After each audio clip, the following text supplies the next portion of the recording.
Ok, hola, hola, ahora sí me escucha, ¿sí? Estamos en la semana número eh, ya 7, ¿cierto? Estamos a puerta de los exámenes, así que vamos a preparar. Buenas noches a todos, buenas noches.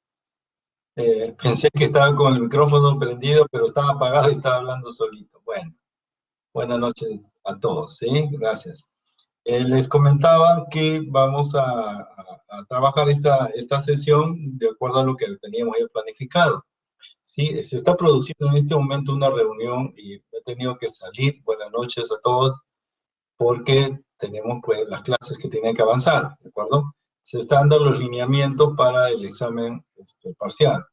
Así que terminada la clase, seguro escucharé el video que se ha grabado para ver cuáles son las instrucciones finales.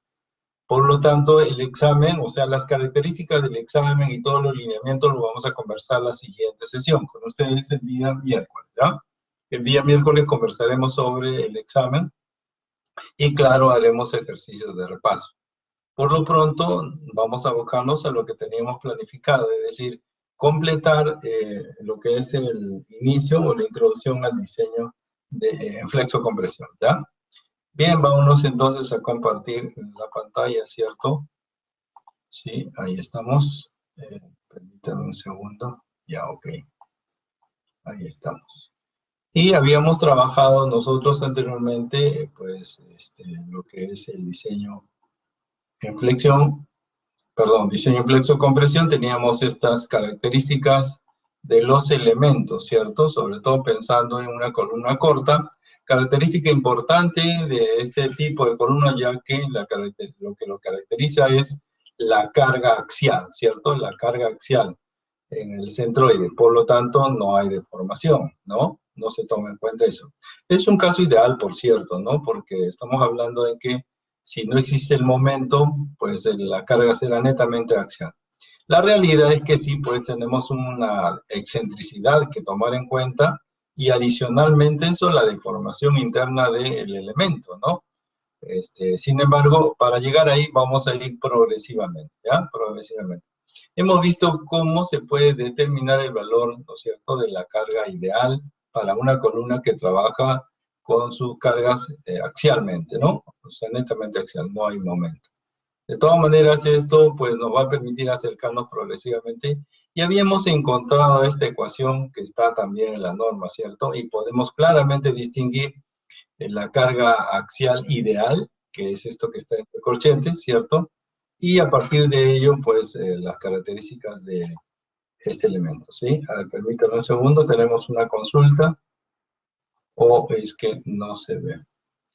De hecho, no, así es. La pregunta de Miguel dice, si flexocompresión va a entrar al examen, no, definitivamente no va a entrar. O sea, tenemos solamente flexión, ¿cierto? Flexión. Estamos hablando desde, bueno, la teoría que hemos hecho en la introducción hasta diseño de losa armada en una dirección, ¿de acuerdo? Hasta allí, ¿ya? Este tema lo estamos avanzando y tenemos que continuarlo porque, como ustedes comprenderán, la semana número 9, que deberíamos trabajar este tema, vamos a dedicarlo a revisar el examen, ¿no es cierto?, que ustedes ya han consignado, ¿sí? Y obviamente nos va a quitar un poquito de tiempo, esa es la idea, ¿no? Así es, ¿ya? Bueno, todo lo que sea flexocompresión, estamos hablando vamos a revisar las unidades, mejor nos vamos por unidades, ¿cierto? Hasta la unidad número 2, ¿cierto? Hasta toda esta unidad, número 2, ¿no? Hasta aquí, ¿ya? Toda la unidad número 2, ¿sí? La unidad número 2. La unidad número 3, que corresponde a diseño en flexocompresión, que le hemos comenzado en la clase pasada, eso no ingresa, ¿no es cierto? Si ustedes me dicen semana 5, yo les diría, la semana 6 hemos visto diseño de losa armada en una dirección, o sea, eso también ingresa, o sea, por eso prefiero que se entienda por unidad, ¿está bien? Por unidad, no por semana, porque la semana 6 fue partida, ¿no? ¿Está bien? Fue partida, ¿ya?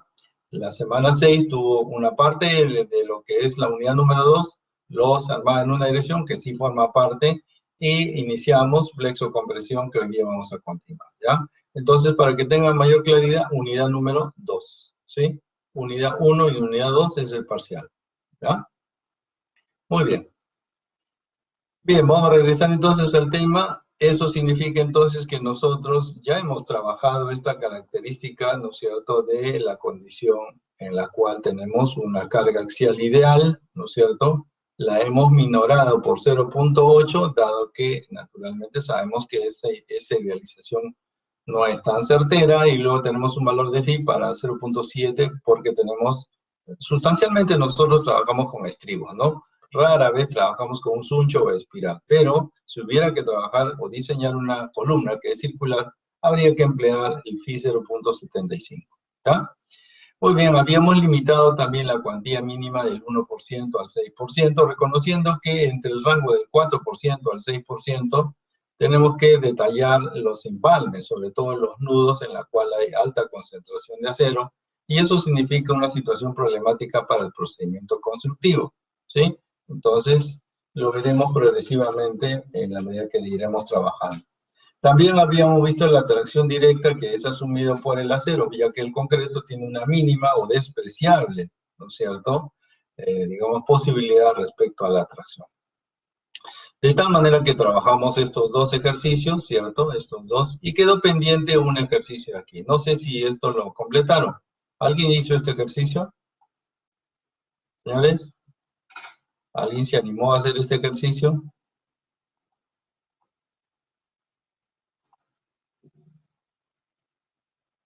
Creo que no, ¿no? Así que vamos a, pues simplemente vamos a intentarlo, ¿no es cierto? Vamos a intentarlo, para que podamos, tener la experiencia de ver cómo vamos avanzando en nuestra capacidad, ¿no?, de reconocimiento, ¿sí? Vamos entonces a intentarlo, ¿de acuerdo? ¿Sí? ¿Cuántos minutos les doy a ustedes para poder, trabajar este ejercicio? A ver, ¿qué piensan ustedes?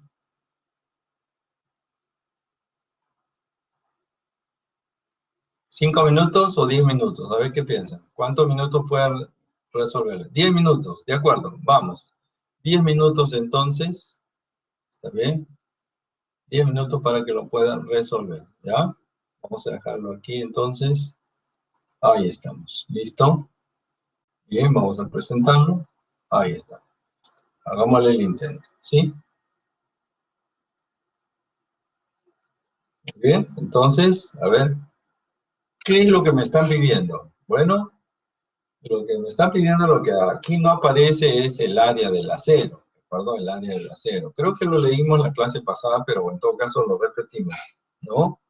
Nosotros tenemos, ¿no es cierto?, dentro de los datos, algunas características mecánicas, ¿cierto? El F'C, el Fi, tenemos estribo de 3/8, es una sección cuadrada de 30 por 30 de lado, ¿cierto? Y tenemos una carga muerta, o sea, estamos hablando de los agentes externos, ¿no? 40 toneladas, carga viva 28 y sismo más o menos 25, ¿no? De tal modo, entonces, lo que me están pidiendo es, bueno, si bien es cierto, nos piden finalmente hacer un esquema del armado, lo lógico es que antes se encuentre el área del acero. ¿Está bien? Eso me están pidiendo. A ver, tienen 10 minutos, señores, para ver cómo plantean ese ejercicio, ¿ya? Corre el tiempo, entonces. A ver, vamos a ponerle el guito de musiquita, entonces. Un segundito. Un momentito, entonces, para darnos un espacio aquí, ¿ya? Un segundito, nada más.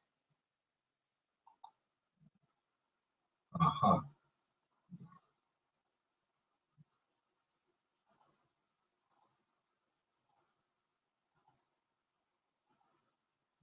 Ya, ahora sí.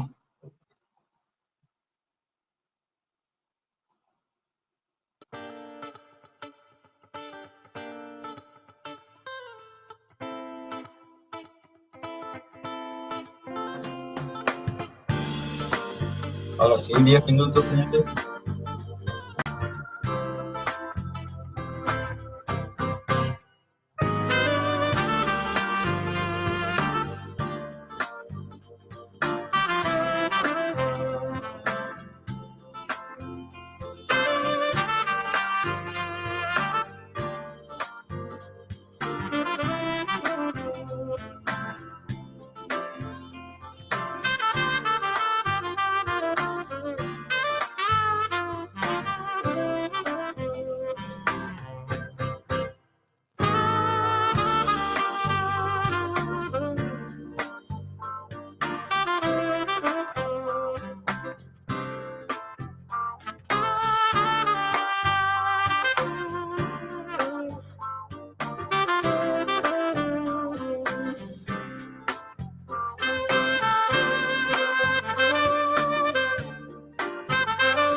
Muy bien, señores. ¿Ya está la respuesta? A ver, ¿alguna respuesta?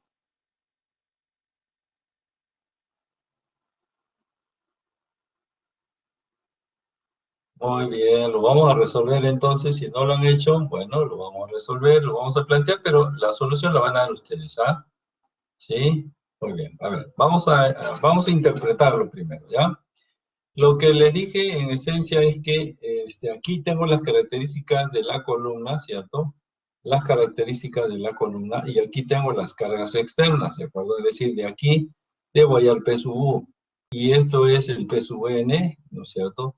Y dado que la norma me dice, ¿no es cierto? La norma me dice que phi por P sub N tiene que ser mayor o igual a P sub U en su condición mínima, entonces el phi P sub N, ¿no es cierto?, tiene que ser por lo menos igual a P sub U. ¿Por qué hago esta relación? Porque este valor de P sub U que tengo acá a la derecha lo voy a sacar de aquí, de las distintas combinaciones, ¿no es cierto? De las distintas combinaciones, por un lado. Ahora, de este lado, ¿qué es lo que tenemos? Bueno, recuerden ustedes que habíamos trabajado que el valor de P sub 0n representa, ¿qué cosa? 0.85 del F'C por el área del acero, perdón, el área geométrica menos el área del acero, más el Fi por el área del acero, ¿cierto? Si a esto nosotros lo multiplicamos por 0.8, aquí también por 0.8. Aquí lo que obtendremos no será otra cosa que el P nominal. Y si yo lo multiplico por phi, ¿no es cierto? Aquí obtendríamos ¿qué cosa? El PU, ¿de acuerdo? Así. De tal modo entonces que tengo esta condición de aquí igual a la de abajo, ¿ya? Ahora, en la parte inferior, o sea, las combinaciones de carga me da el PU, ¿de acuerdo? Tengo este dato de aquí. Esto lo puedo obtener de esta expresión de las combinaciones y aquí esta expresión, de esta expresión de aquí, ¿qué es lo que me falta o qué es lo que tengo, ¿no es cierto? Vamos primero por lo que tengo. El phi 0.7, el 0.8, 0.85, el F'C lo tengo. El área, aquí está, 30 centímetros de lado, lo tengo. Lo que no tengo es el ADS, el FI lo tengo y no tengo el ADS. Quiere decir entonces que yo puedo encontrar igualando el PDU, este PDU que es este de aquí, no es otra cosa que el máximo valor de estas combinaciones, comparado con esta expresión ya tendría entonces el valor de P sub, perdón, del A sub S. ¿Listo? Eso vamos a hacer de inmediato. Entonces, vamos a cambiar un poquito el color para darle más énfasis. ¿De acuerdo? Entonces, vamos con la combinación número 1. Quisiera que ahí me ayuden ustedes, por favor. Aquí tendríamos 1.4 de la carga muerta, que sería 40, más 1.7 de la carga viva, 28. Ahí tengo un primer valor. La combinación número 2, 1.25 de 40 más 28, más la carga de sismo, 25. Muy bien. La combinación número 3 con el negativo, 40 más 28 menos 25. Listo. La combinación número 4, 0.9 de 40, ¿cierto? Más 25.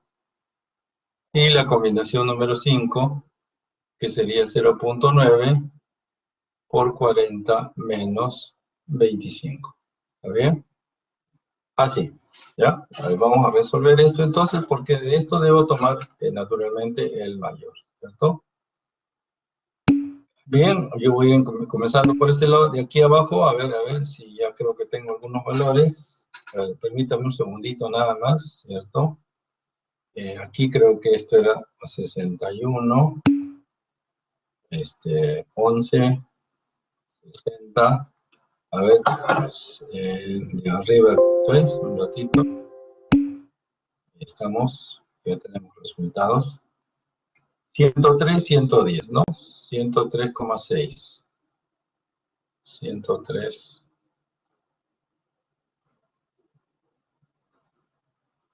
Ya, 103,6. Bueno, vamos a cambiarle.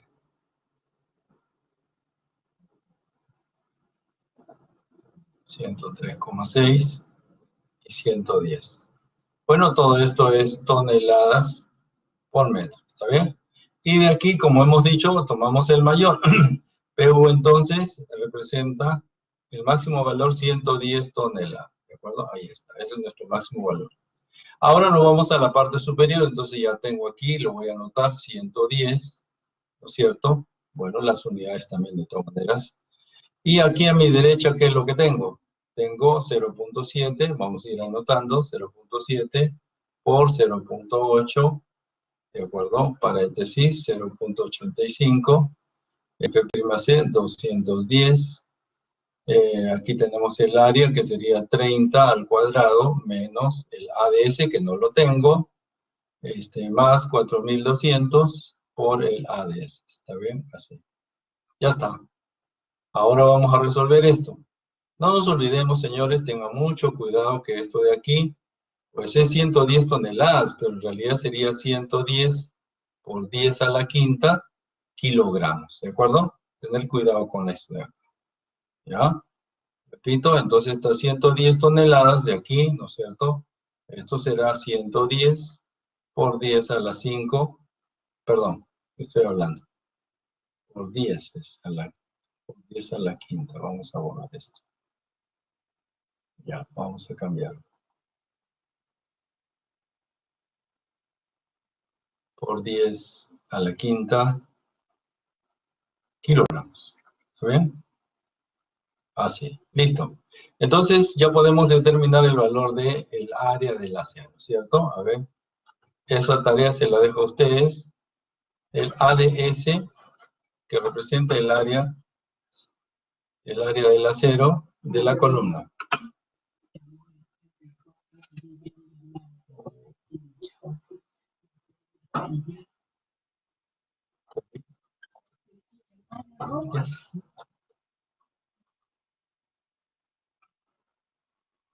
Muy bien, ¿cuánto sale el valor del acero, el área del acero? A ver.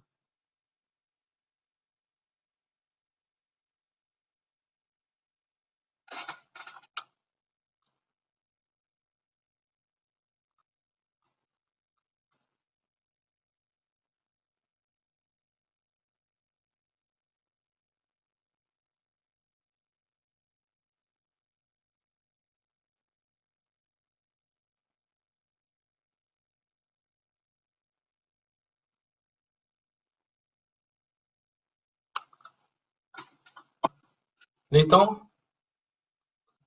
Señores, ¿cuánto salió?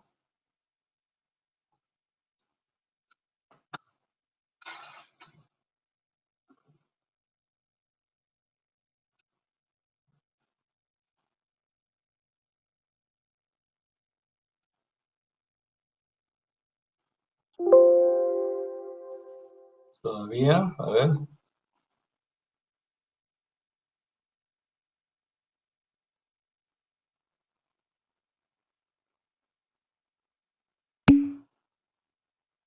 Ujú. 10 al cubo, ay, perdón, sí, creo que tiene razón. A ver, kilogramos, claro, pues. Ay, señor, sí, de acuerdo, lo siento mucho, estoy embalado, estoy queriendo colocar toda la enésima. Bueno, aquí es cierto, vamos a corregir. Aquí sería 10 al cubo nada más, pues, ¿no? Nadie me dice nada, todos calladitos. ¿No? Está bien, 10 al cubo. No quiere ni corregirse, ¿ve? Ya, sí, 10 al cubo. 10 al cubo, ahora sí, ¿ya? Lo siento mucho, dije, ¿qué cosa? ¿Qué está pasando? 10 al cubo, toneladas, kilogramos, 10 al cubo. Pensé que era toneladas por metro. Bueno, 10 al cubo. 110.000 entonces, ¿cierto? Entre 0.7, entre 0.8, y ya ahí tenemos la cifra, ¿no? A ver, la cifra nos debe salir 8.89, ¿no? A ver, es importante que ustedes den la cifra. Sí, ok, 8.89, 8.90, de acuerdo, 8.90. Vamos a ponerle entonces, gracias, muy bien. 8.90. 90 centímetros cuadrados, ¿de acuerdo? Así. Ahora vamos a chequear entonces esta sección, antes de graficarla, ¿no es cierto? Porque nos piden graficar el esquema. Vamos a chequearlo por el acero mínimo, ¿no es cierto? Y el acero mínimo, nosotros sabemos que es el 1%, es decir, 0,01 por el área, o sea, 30 al cuadrado. ¿Está bien? Y eso es entonces 9 centímetros, ¿cierto? 9 centímetros cuadrados. Quiere decir entonces que el área del acero que debo colocar finalmente, el área de acero que debo colocar es 9 centímetros cuadrados o más. Ahora entonces nos vamos a definir qué acero vamos a colocar. Bueno, podemos colocar 5 octavos. Vamos a ver, si queremos 5 octavos, tendríamos que dividir esto entre 2, ¿no es cierto? O sea, 2 centímetros. Entonces estamos hablando de 9 entre 2 me da 4.5 varillas, ¿sí? Vamos a pensar aquí 4,5 varillas, ¿de acuerdo? Y si pongo de 3 cuartos, a ver, si pongo 3 cuartos sería 9 entre 2.84 y eso me da 3.16. 3.16 varillas. Ahora, ¿cuál es la recomendación? Que pongamos siempre múltiplos de 4, ¿está bien? Múltiplos de 4. Si yo quisiera de 5 octavos, tendría que irme a 8, ¿no es cierto? Y si quisiera de 3 cuartos, me iría a 4 varillas. Por lo tanto, entonces lo más acertado es colocar 4 varillas de 3 cuartos, ¿está bien? Y con eso habría resuelto mi problema. Tengo una sección de 30 por 30, ¿estamos? 30 por 30, y tendríamos las 4 varillas de 3 cuartos. Así.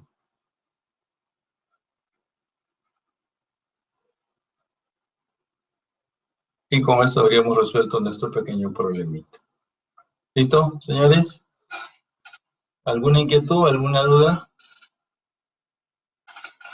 Muy bien, entonces, vamos a continuar nuestra temática referido a lo que es el diseño, ¿no es cierto?, de una columna. Aquí estamos haciendo nuestros primeros cálculos, pero estamos considerando que esta sección es perfectamente, ¿no es cierto?, una columna corta, es decir, la carga está aplicada en el eje centroidal, es decir, aquí el momento es nulo. Pero sabemos que eso no es real, ¿está bien? Eso no es real. Entonces nos vamos a acercar un poquito más a la realidad, ¿de acuerdo? Con esto, repito, hemos completado nuestros ejercicios y nos acercamos un poquito más a la realidad. Esto es para comenzar, ¿listo? Vamos entonces al siguiente nivel, es decir, necesitamos reconocer entonces que existe una carga excéntrica. Y como vamos a ir progresivamente aceptando esto, esa excentricidad la vamos a ver en una sola dirección, ¿de acuerdo? En una sola dirección. ¿Qué significa esto?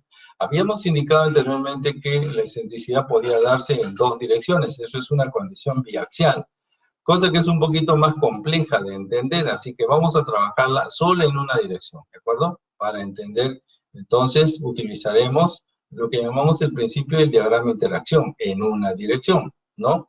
De hecho, el diagrama de interacción es una cosa más compleja, la vamos a ver visualmente, no pretendemos entenderla al 100%, pero vamos a ver qué significa este lazo, ¿no? Que es el diagrama de interacción. Bien, vamos a pasarnos entonces de una columna corta a una cargada excéntricamente. Entonces vamos a aceptar ya de plano que nosotros vamos a tener un momento. Por muy pequeño o grande que sea el momento, va a generar entonces un efecto en la cual, como hemos dicho, el diagrama de interacción lo va a tener que absorber, ¿de acuerdo? Y vamos a ver entonces en ese sentido cuáles son los criterios para ello. Vamos a encontrar lo que es la falla balanceada. ¿Qué es una falla balanceada? Ya lo sabemos, ¿no es cierto?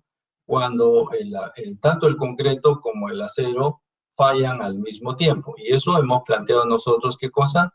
Un diagrama de deformaciones que vamos a hacer bajo el mismo principio en las vigas, lo vamos a plantear en las columnas.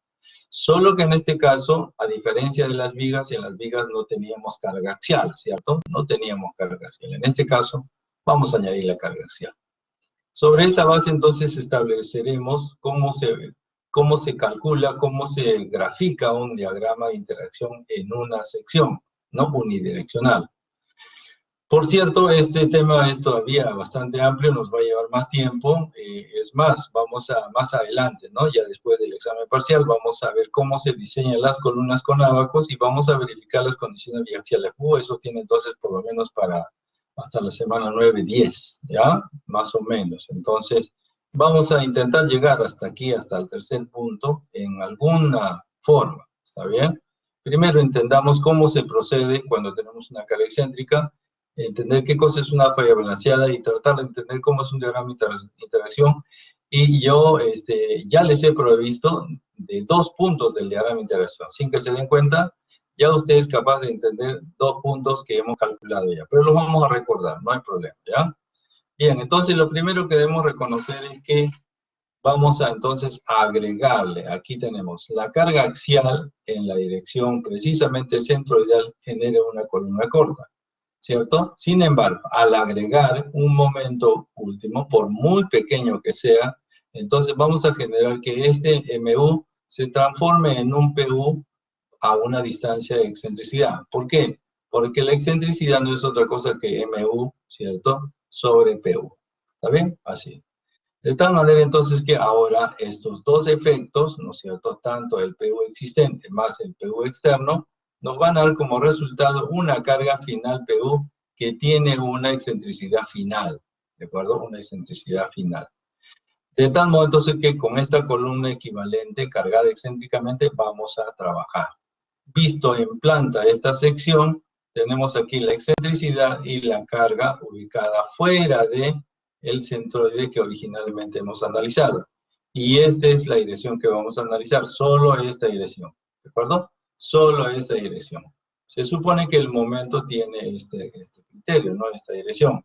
Pero existe también estos momentos. Este de aquí por el momento no lo vamos a manejar, ¿ya? Solo en una dirección. Esto es una dirección, ¿de acuerdo? Si trabajáramos en las 2 direcciones sería diaxial, cosa que es un poquito más complejo, lo veremos un poquito más adelante, ¿ya? Listo, entonces veamos. Si yo tengo, fíjense, esta excentricidad, ¿no es cierto? Si tengo esa excentricidad con esta carga externa, vamos a analizar qué sucede, ¿no es cierto?, en esta zona. Ahora, usted recuerde que nosotros tenemos una sección, ¿de acuerdo? Tengo una sección y que tiene un acero en esta zona de tracción, vamos a entenderlo así, esta zona tiene un acero de tracción, se refiere a esta línea, ¿no es cierto? Y esta zona de aquí, más o menos por acá, ¿cierto? Esta zona está en compresión, ¿está bien? Esta zona está en compresión. Y también tiene un acero prima, ¿de acuerdo? Así como una viga, tiene un acero prima. Por lo tanto, aquí tengo una, digamos, una deformación del acero. Y este es el épsilon prima S, ¿no? Esto ya lo hemos visto, ¿no es cierto? Este es mi diagrama de deformación unitaria. ¿Qué sucede? El épsilon sub C es igual a 0.003, el épsilon sub S, lo tenemos ahí, es un máximo cuando es balanceado, llega a un épsilon sub I, ¿no es cierto? Y este de aquí es el épsilon prima S. ¿Estamos? ¿Estamos? De tal manera entonces que esta distancia de aquí ya la habíamos reconocido en la viga, ¿cierto? Este es C sub B, ¿no? Balanceado. Cuando tenemos en este lado el épsilon sub I, ¿cierto? Pero en el caso de esta columna, ¿no es cierto? Lo que estamos haciendo es, voy a dibujar nuevamente el corte, tenemos una carga y tenemos un momento, ¿cierto? Y este momento es un MDI y tengo aquí un PDI, ¿de acuerdo? Entonces, en función de este momento, qué tan grande sea este momento, ¿de acuerdo? Qué tan grande sea este momento, pues este épsilon sub S puede crecer tanto hasta llegar a ser el épsilon de I. Sin embargo, en el caso del concreto, esta deformación unitaria no puede pasar este valor, ¿de acuerdo? No debe pasar ese valor. Y en función de eso se calculará el épsilon prima S, que es la zona donde tengo acero en la parte de compresión, ¿sí? Aquí usamos nuevamente el criterio que nos da Whitney, porque en esencia, si usted se da cuenta, el diagrama de deformaciones unitarias se condice con la deformada, ¿no es cierto?, del esfuerzo, donde esta altura representaba, ¿no es cierto?, esta altura total es el F'C y esta altura de aquí es el 0.85 del F'C, ¿no es cierto? Así, ¿ya? Esta es la parábola trunca. De tal modo que Whitney nos enseñó a que esta distancia equivalente, que es igual a beta 1 por C, representaba la zona de compresión, ¿cierto? Esto yo creo que lo entienden muy bien. Y encontramos los esfuerzos equivalentes. Y con los esfuerzos equivalentes vamos a encontrar fuerzas, ¿está bien? Fuerzas equivalentes. Por ejemplo, este elemento se está estirando, ¿no es cierto? Aquí lo tiene usted, es el mismo, en esta línea se está estirando, por lo tanto tiene una fuerza de tracción.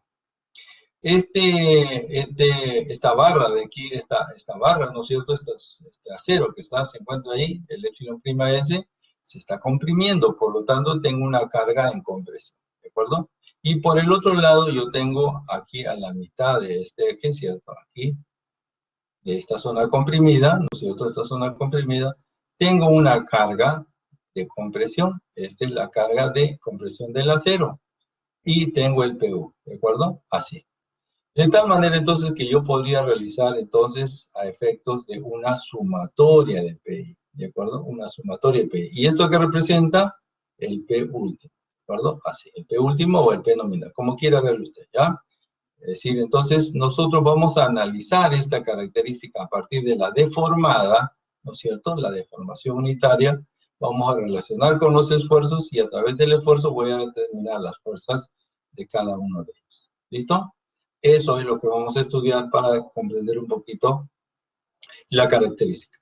Si nosotros colocáramos la carga precisamente en el centroide plástico, si colocáramos aquí, ¿no es cierto?, este PDU, lo que tendríamos sería una deformada constante, por ejemplo, una epsilon de esta manera, ¿no? Y podríamos tener una fuerza que corresponda, ¿no es cierto?, referido al P sub 0, por eso sin momento, y tendríamos pues una zona de esfuerzos que tiene una zona equivalente a 0.85 de F'(C), ¿de acuerdo? Pero nosotros no vamos a considerar esa carga, sino vamos a considerar una línea en la cual vamos a dividir el efecto, ¿está bien? Una línea que va desde de esta circunstancia, vamos a chequearlo para que veamos y recordemos nosotros que cuando nosotros trabajábamos con la característica de la falla balanceada, aquí la vamos a reconocer, la falla balanceada, ¿qué cosa es? Cuando el valor del epsilon sub i, ¿no es cierto?, y se alinean con el epsilon sub c. Es decir, esta línea intermedia, ¿de acuerdo? Esta línea intermedia, que espero que no se me vaya otra vez, ya está, hasta acá, representa la línea de falla balanceada, ¿de acuerdo? ¿Por qué? Porque nosotros ya habíamos reconocido que en el caso, ¿no es cierto?, en el caso de la falla balanceada teníamos un C sub B, ¿de acuerdo? Su C sub B aquí porque aquí hay una intersección, ¿está bien? Esta zona de acá adelante, esta de aquí, está comprimida, ¿no es cierto? Esta es una zona comprimida.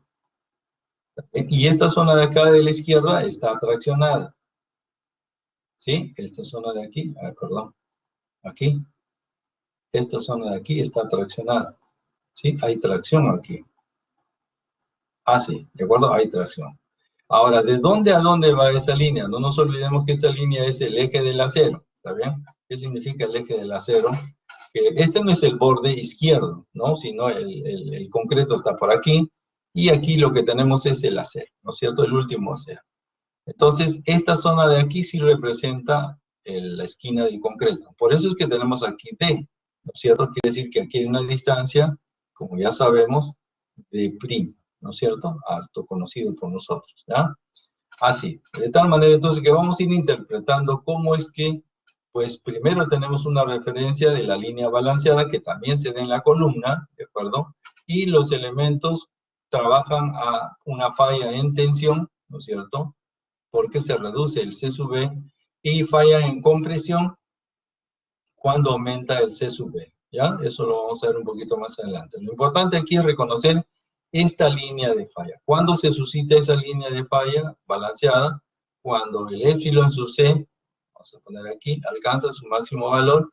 Esto lo hemos visto en el curso, perdón, en el tema de deformada, ¿no es cierto? Y el epsilon sub i será igual a 0.0021, ¿de acuerdo? Sí, bajo ese criterio.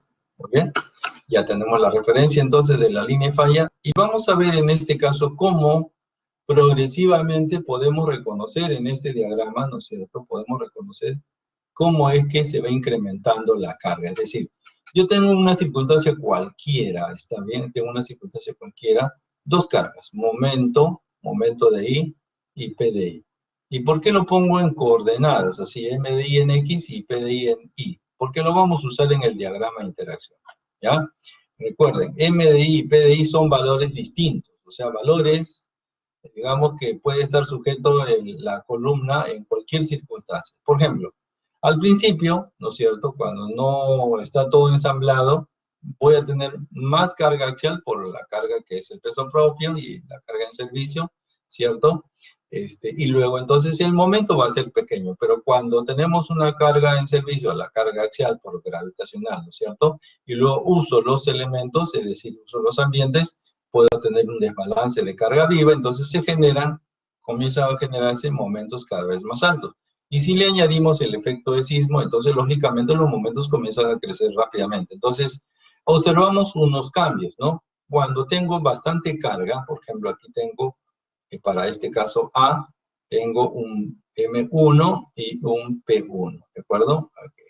Si ustedes se dan cuenta, de acuerdo a este diagrama, influye más la carga axial, es decir, ¿por qué? Porque esta pendiente de aquí nos determina el momento, ¿no? El momento aquí. Ustedes lo han visto ya en mecánica de materiales. Esta inclinación de aquí está dada por el momento. Entonces, el momento es muy pequeño todavía. En este segundo estado, ¿no es cierto? Incrementamos el M1 a un M2, ¿de acuerdo? Y la carga axial todavía no relaza, ¿no? O sea, entonces tenemos que M2 es mayor que M1. Al suceder esto, podemos estar en este límite, en el cual el concreto alcanza su deformación máxima, pero todavía los elementos siguen estando a compresión, es decir, el momento ha aumentado, pero no tanto como para poner el acero que está en la parte exterior, esta de aquí, este es el acero de aquí, ¿cierto? Todavía no está en tracción. Entonces necesitaríamos un siguiente estado, ¿de acuerdo? En el cual tendríamos un M de 3, un P de 3, ¿cierto? En el cual M de 3 ya es mayor que M de 2, por lo tanto, tenemos comparativamente la carga axial con respecto al momento, me va a generar una deformación en tracción. Es decir, aquí tengo un epsilon sub S, ¿está bien? Tengo un epsilon sub S. Eso significa entonces, para nuestro caso, es que ya aquí estamos entonces en una zona de tracción. Esta zona está en tracción, ¿de acuerdo? Aquí no había tracción, todo era compresión. Y entonces eso tiene que llegar a un límite, ¿no es cierto? A un límite que es 0.021, ¿de acuerdo? Aquí le falta un 1. Y el área del, digamos, el epsilon sub c sigue siendo el máximo valor. Ese estado es el estado, vamos a ponerle aquí, estado balanceado, ¿de acuerdo?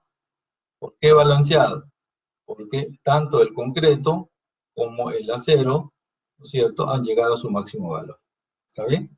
Así. Entonces, si ustedes se dan cuenta, aquí tengo un caso en que tengo un M4, un P4, ¿cierto?, donde el M4 ya es incidental, es máximo, es mayor que el M3, ¿sí? Así.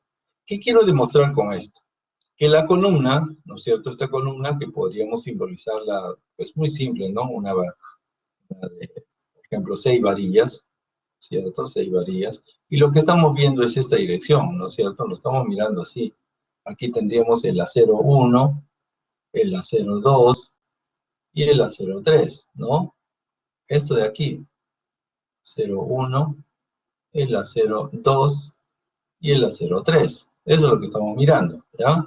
¿Qué quiere decir con esto? Que la columna puede estar sujeto en determinado momento a una carga predominantemente axial, poco momento, pero puede ir creciendo la carga de momento de volteo hasta que, digamos, llegamos a un límite, ¿de acuerdo? O sea, todo ese proceso, tanto de ida como de vuelta, porque también puede ser descargado, y entonces tenemos menos acción de momento. Entonces, eso es lo que nos demuestra que la columna va a trabajar en un sentido o en otro sentido, dependiendo de la carga axial y el momento aplicado. Eso es lo que tenemos que analizar, ¿de acuerdo? De tal manera, entonces, que lo que va a suceder en la práctica es lo siguiente, fíjense, lo que va a suceder es lo siguiente. Si nosotros tuviéramos un diagrama en la dirección X con el momento, ¿de acuerdo? Y en la dirección vertical, ¿cierto?, con la carga axial, entonces vamos a tener un valor ideal, ¿se acuerdan ustedes? De P sub 0n, tener un valor de P sub n, que es multiplicado por 0.8, y un valor P sub u, que es multiplicado por phi. En la parte inferior también tenemos dos valores, ¿cierto? T sub n y T sub u. La pregunta es, ¿qué sucede aquí a la derecha? Si yo tengo un valor de m y un valor de p, pues tengo lo que sucede, una coordenada, ¿cierto? Una coordenada ahí. De mi, esto es un mi pdi, ¿cierto? Esa coordenada. Entonces nosotros podríamos encontrar un lazo, está bien, un lazo así, en el cual incluya todas estas combinaciones que hemos encontrado aquí, todas estas combinaciones, pues son muchos más puntos, ¿cierto? Muchos más puntos, que me permitirían entonces demostrar que esta columna es capaz, ¿no es cierto?, de absorber todos estas combinaciones. Eso es lo que pretende, y esto corresponde a un diagrama de interacción en una dirección, ¿de acuerdo? Eso es lo que vamos a ver a continuación. Sin embargo, como ustedes comprenderán, este trabajo corresponde a la necesidad de reconocer que las deformaciones, ¿sí? Fíjense, en todos los casos, las deformaciones nos van a llevar a relacionar con las fuerzas, ¿está bien? Aquí no es esfuerzo, sino las fuerzas. Así. ¿Qué significa esto? Es que yo tengo una relación de un acero, de una sección A a B, ¿cierto? El máximo valor que voy a encontrar aquí, el epsilon sub 1, bueno, en este caso sería epsilon sub 3, ¿de acuerdo? Este sería el epsilon sub 2. Deben estar preguntándose por qué le llamo así. Porque tengo el acero 1, el acero 2 y el acero 3, ¿de acuerdo? Entonces, el área del acero está relacionada con su deformación. Y en este punto de aquí, el epsilon sub c es el máximo, o sea, 0.003, ¿de acuerdo? Entonces, puedo plantear esta relación triangular y determinar las características de cada uno de ellos.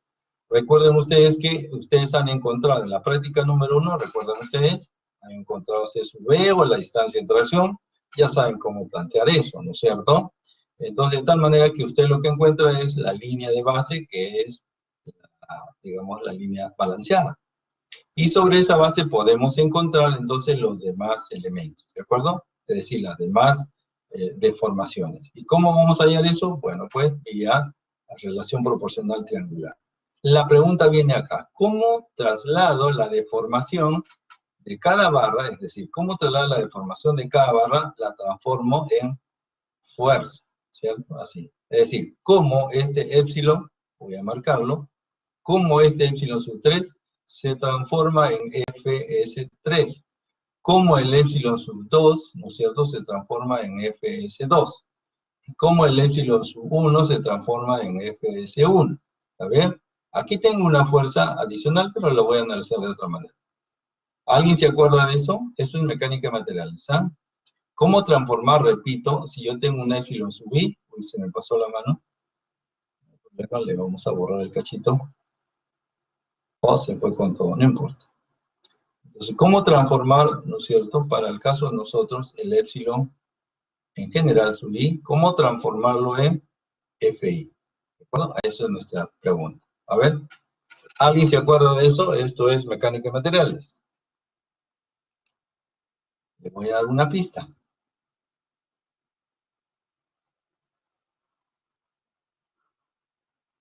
¿Se acuerdan de esta tangente? Y le voy a dar otra pista. ¿Ya estamos? Ahí. Esas dos pistas le puedo dar. Muy bien, a ver. Bien, estamos reconociendo nada más el soporte, ¿cierto? Esfuerzo de formación, de acuerdo, de acuerdo. Veamos entonces, ¿cómo lo vamos a relacionar? Bien, en este primer caso, o sea, en esta primera parte, nosotros reconocemos que el módulo de elasticidad, ¿de acuerdo? Esto es mecánica de materiales, el módulo de elasticidad era igual a ¿qué cosa? Si en el eje X teníamos el epsilon y aquí teníamos el esfuerzo, ¿cierto? Esto vendría a ser la tangente, ¿no? Que sería el cateto opuesto, que es sigma, y sobre el cateto adyacente, que es epsilon, ¿cierto? Así que podríamos considerar que epsilon por E es igual a sigma. ¿Pero qué cosa es sigma? Esfuerzo. ¿Y qué cosa es esfuerzo? Fuerza sobre área. Entonces, fíjese, de aquí yo lo que puedo deducir es que la fuerza es igual a ¿qué cosa? Al epsilon sub i por el E, el módulo de elasticidad del material, por cierto, por el área. Pero, ¿de qué área me están hablando? Bueno, aquí están. Esta área y esta área. O sea, eso es el ADS. De tal manera, entonces, que yo puedo encontrar cualquier fuerza F sub I simplemente multiplicando el epsilon sub I por el módulo de elasticidad del acero, que sabemos que es 2 por 10 a la sexta, por el área del acero. ¿Cuál es esa área del acero? Aquí lo tenemos, ¿no es cierto? Aquí lo tenemos, ¿sí? Es así entonces que podemos encontrar el FS1, el FS2 y el FS3. Ahora me falta el otro. Esta fuerza de compresión, esta de aquí que estoy marcando, ¿cómo se calcula esta de aquí? Esto lo hizo Whitney, ¿ah? O sea, que no nos sorprenda. Y es más, le voy a dar su bloque. ¿Cierto? Así. ¿Cómo calculó Whitney eso? Bueno, el FDC, dijimos qué cosa era. El área de la base por la profundidad, o sea, que sería A por B, ¿no es cierto? Este es el ancho A, profundidad B, por la altura, por 0.85 del F'C. Sin embargo, el valor de A es igual a ¿qué? Por ahí está, o no lo tenemos. Aquí, bueno, C sub B. Si yo tengo C sub B, entonces puedo hallar el A. El A vendría a ser beta 1 por el C, ¿no es cierto? C sub B balanceado.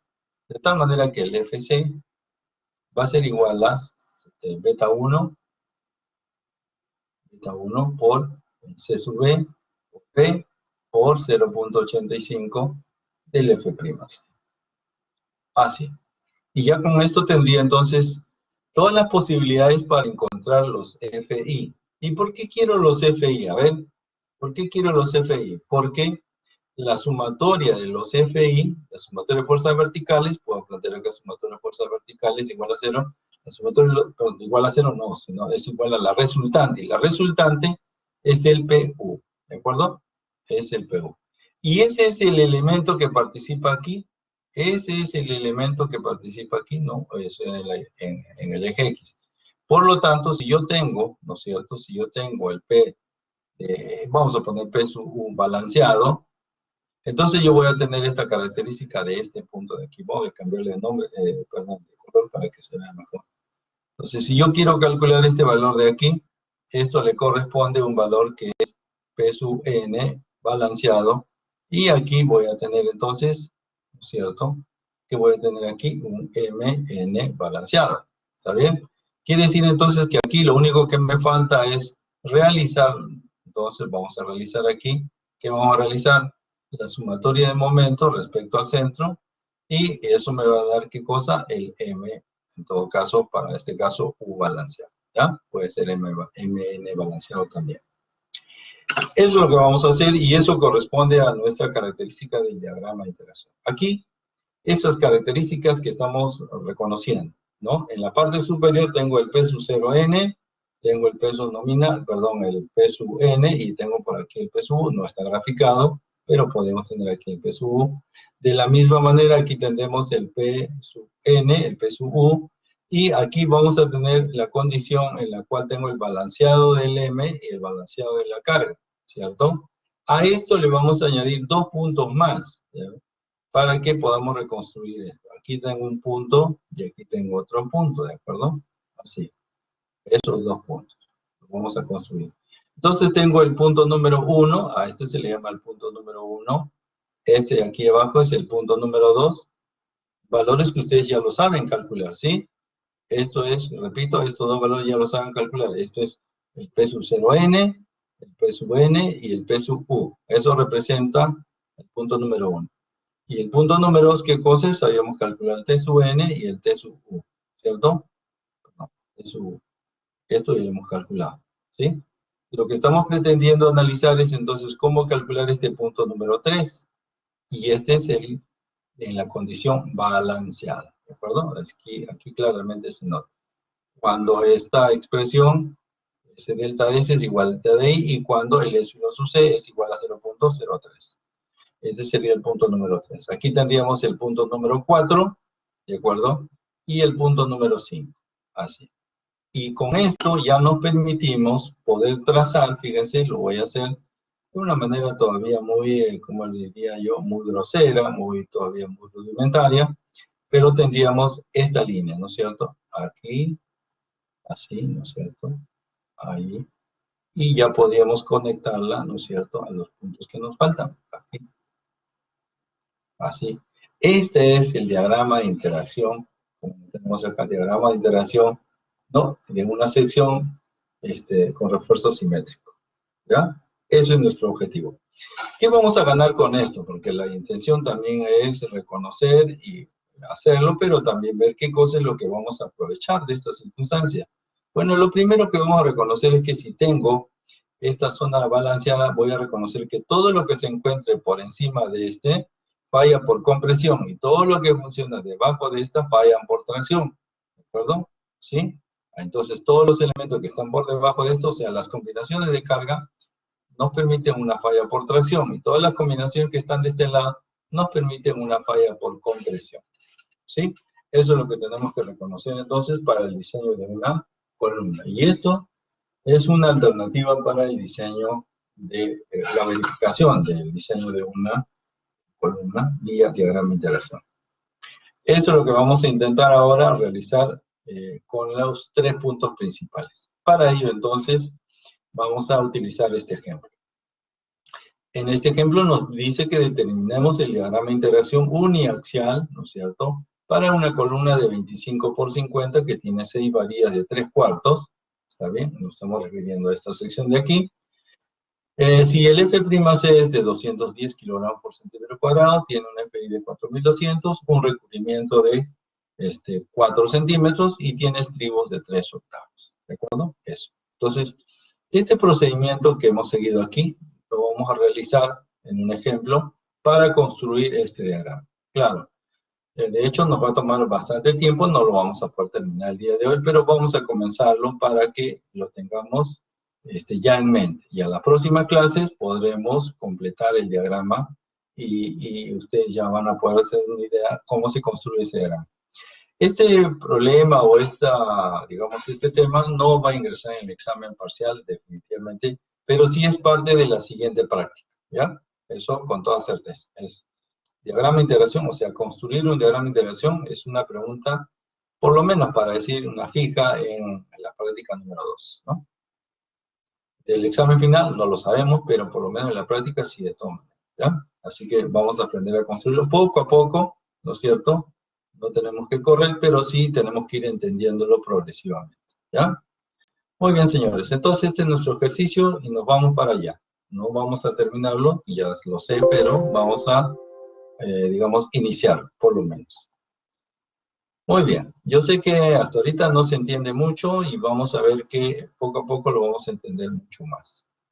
Lo que les estaba explicando hace un momento es que el diagrama de interacción no es solamente una línea, ¿no?, como aparece aquí.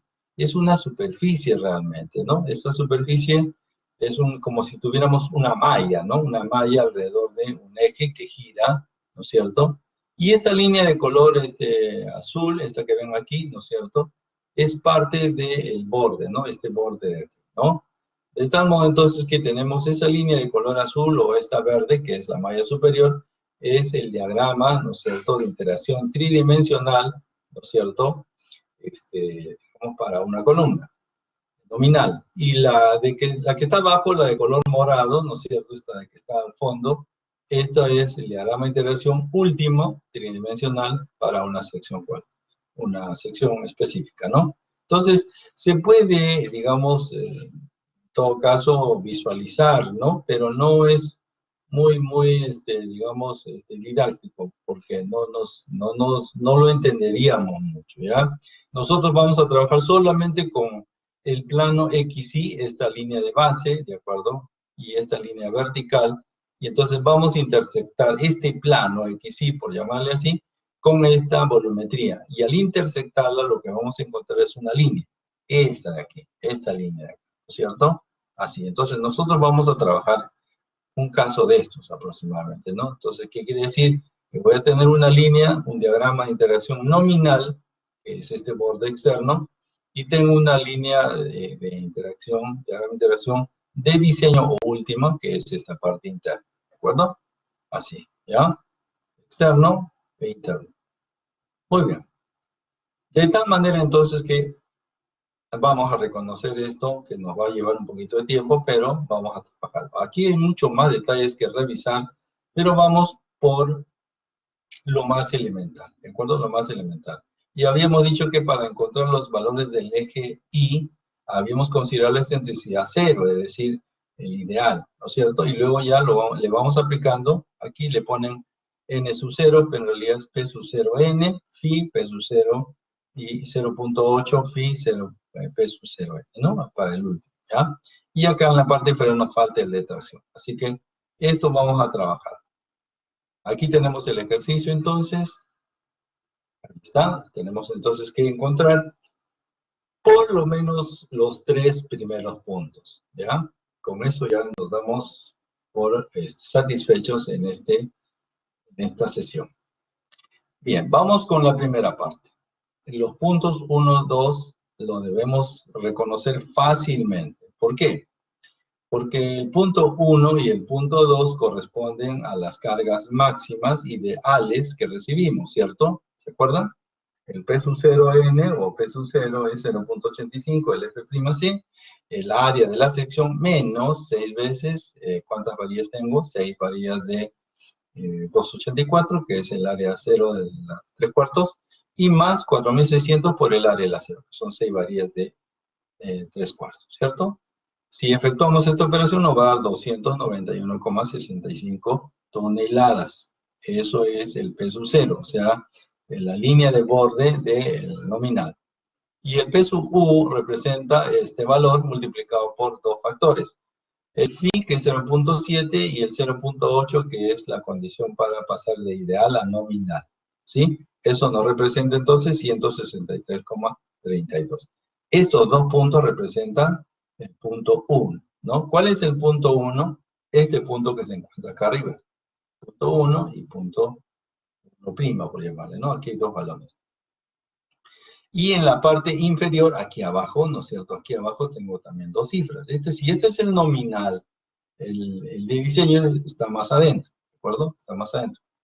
De tal manera que entonces, el punto número 2, tenemos el T sub n, que es, ¿qué cosa? El área del acero, que son 6 varillas de 3 cuartos, ¿cierto? 2.84 por el FI 4200. Esto es 71,57 toneladas, ¿de acuerdo? Sin embargo, esto es el T sub n. El T sub u representa el phi por este valor de 71,57, por lo tanto tengo 64,41.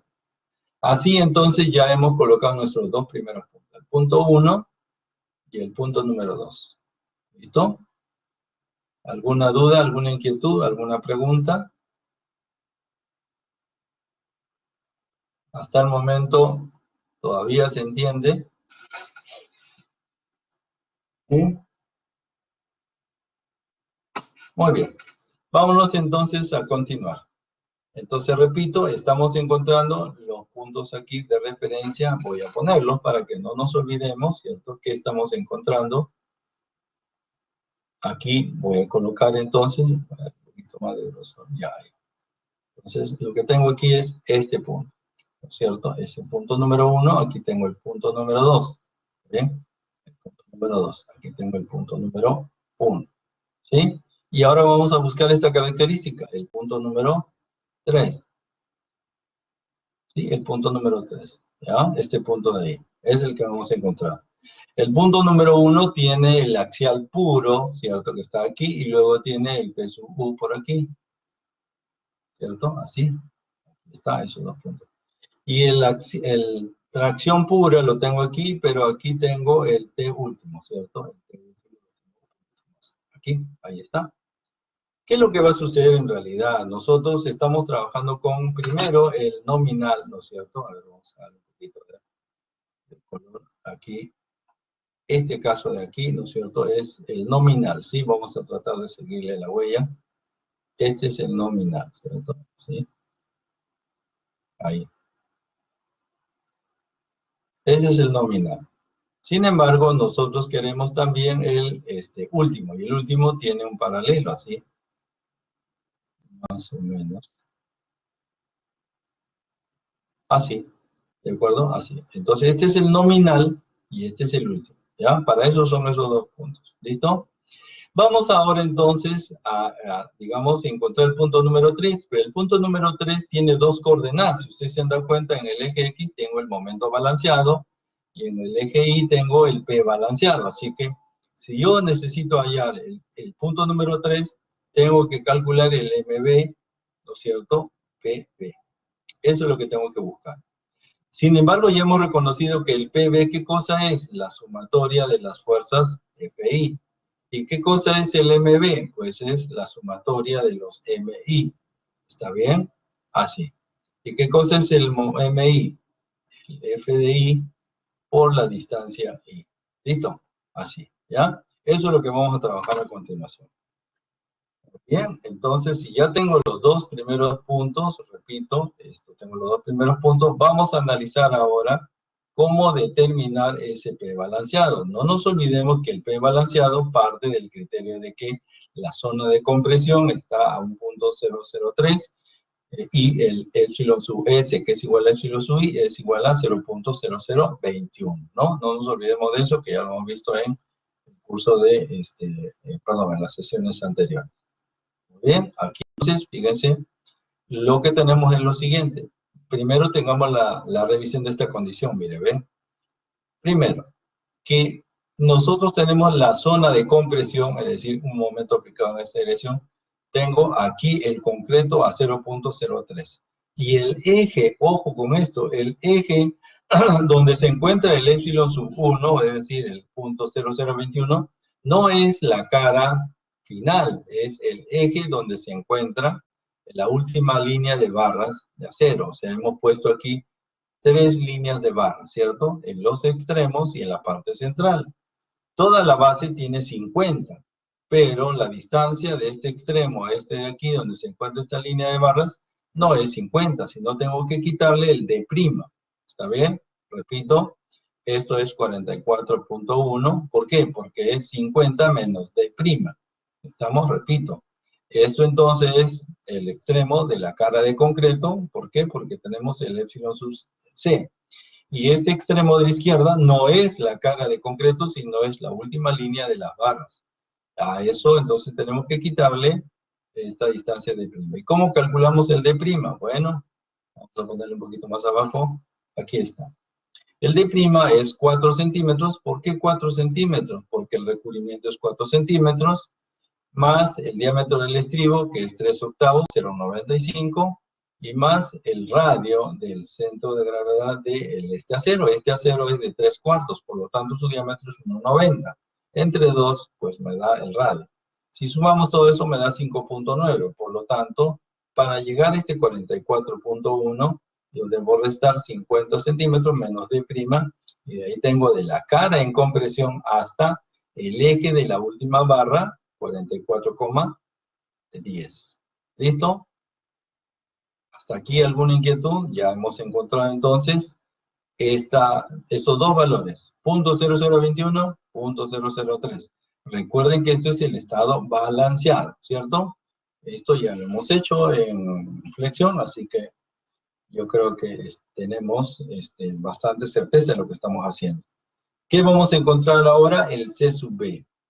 Ya hemos aprendido y ha venido en la práctica también cómo calcular eso por relaciones proporcionales sobre la base total, que es 44,1 centímetros. ¿Listo? Bueno, lo que hacemos es una relación proporcional y encontramos el C sub B, ¿cierto?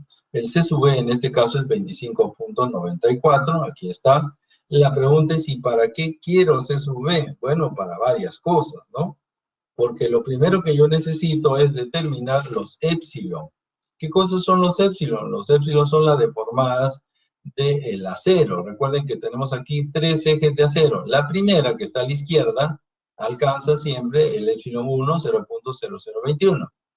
La línea central, esta de aquí, no sabemos si le ponemos epsilon sub 2. Y esta de aquí, pues no sabemos tampoco cuánto alcanza y le hemos puesto epsilon sub 3. Entonces, por relaciones proporcionales, aquí lo tenemos, el epsilon 2 y el epsilon 3, ya tenemos calculados para relacionar con la fuerza, porque en esencia lo que necesitamos es hallar la sumatoria de los FI. Bien, entonces aquí están las relaciones triangulares para verificar ¿Cuál es el valor del epsilon?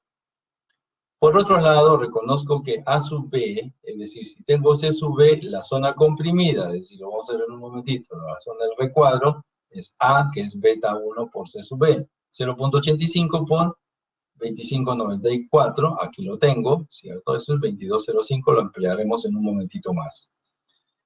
Bien, vamos por los FI, o sea, cada una de estas barras que tienen esa deformación, pues tienen una fuerza, y esa fuerza ya lo habíamos detectado que era en función de AS por el epsilon, y por el módulo de elasticidad del acero.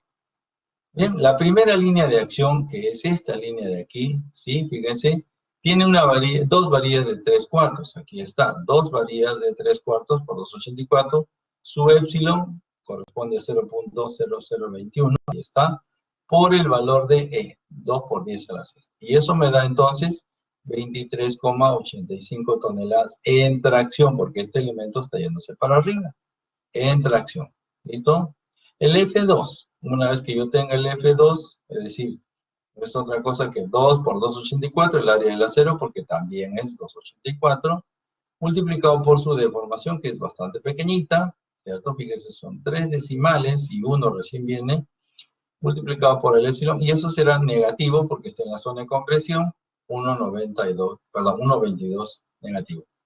Igual hacemos con el F3, el F3 es epsilon sub 3, pero este epsilon sub 3, fíjense, es un valor que está muy cercano a 0.003, ¿cierto? Porque está muy cercano, ¿no? Si usted le evalúa, le va a salir el valor de, aquí está, 0.002317, ¿está bien?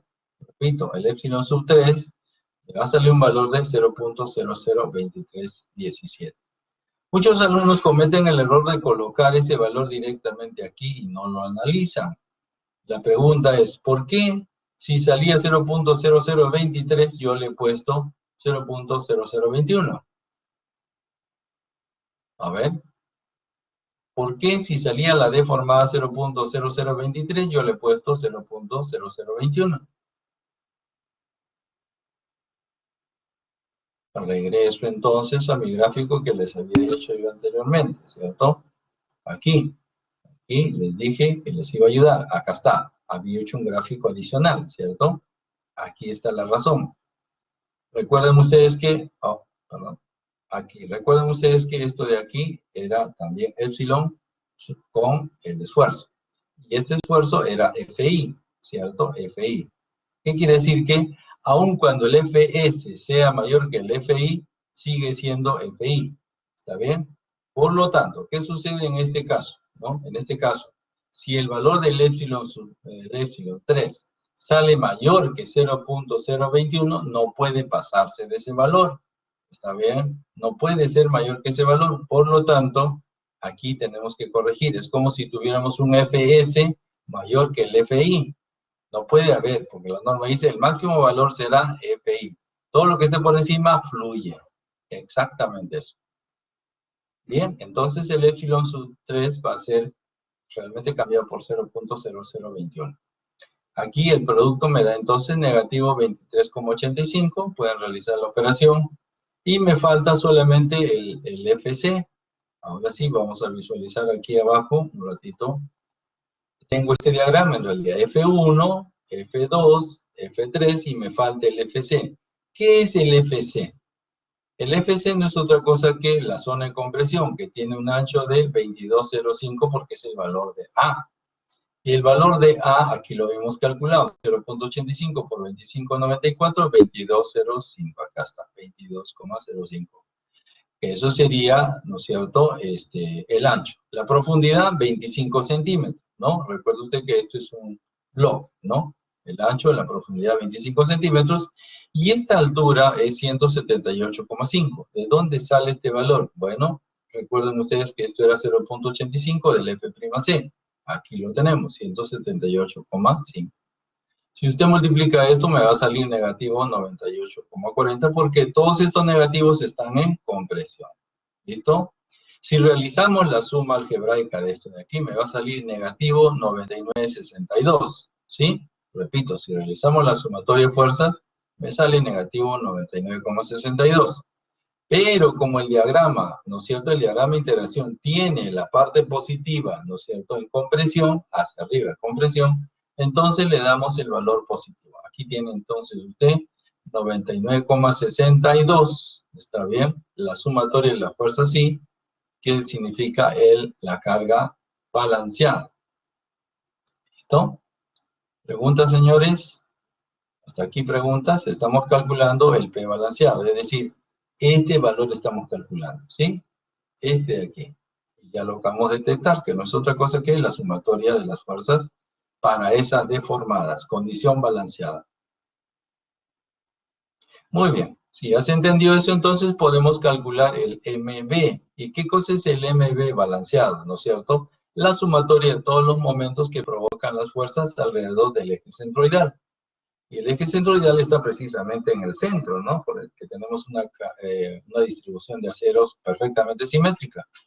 Entonces tendríamos F1, que es F1 2385, aquí está, por la distancia al centro, ¿no? Que es 19,1. Y la pregunta sería, ¿y de dónde sale ese valor 19,1? Bueno, es muy simple, ¿no? A los 50 centímetros, aquí un poquito más arriba, a los 50 centímetros le retiro, ¿no es cierto? 5 punto, ¿cuánto es esto de aquí? 5.1 o 5.9. 5.9 a la derecha, 5.9 a la izquierda, entonces, y lo divido entre 2, y eso me da 19.1. ¿Listo? Entonces tendríamos 2385, aquí está por la distancia 0.191, porque vamos a trabajar en toneladas por metro. El momento de la carga 2, pues pasa, esa carga 2 pasa por el eje centroidal, por lo tanto el momento que provoca es nulo. ¿Sí? El momento número 3, pues esa es una carga que está a una distancia también de 19.1, entonces tendremos la misma operación y tendremos el mismo valor, 4,56 toneladas por metro. Ahora usted dirá, oiga, pero ¿por qué le salen todos positivos? Si ustedes se dan cuenta, el momento, el giro que se hace es un giro antihorario. La carga 1 gira, la carga 2 es nula, la carga 3 también en el mismo sentido y todos son positivos, ¿de acuerdo? Antihorario. Bien, y finalmente el MDC. El MDC, o sea, de la compresión, representa primero el momento, perdón, la fuerza, 98.40, y la distancia de este bloque central, ¿no es cierto? No se olviden que el ancho de la base es 22.05, ¿no es cierto? Y la distancia total es 25. Entonces, si yo le quito a 22.05, le quito la mitad, ya estaría con esta distancia. Y si a 25 le quito esa distancia que acabo de encontrar, la diferencia será la distancia del centro de gravedad de este bloque con respecto al centroide. Y eso es 13,98 centímetros, que en metro es 0.1398. Bien, ya tengo el MDC, multiplicamos por la fuerza y tengo el momento de MDC. Si planteo la sumatoria, ¿no es cierto? La sumatoria de todos estos efectos, esa sumatoria me da precisamente el momento balanceado.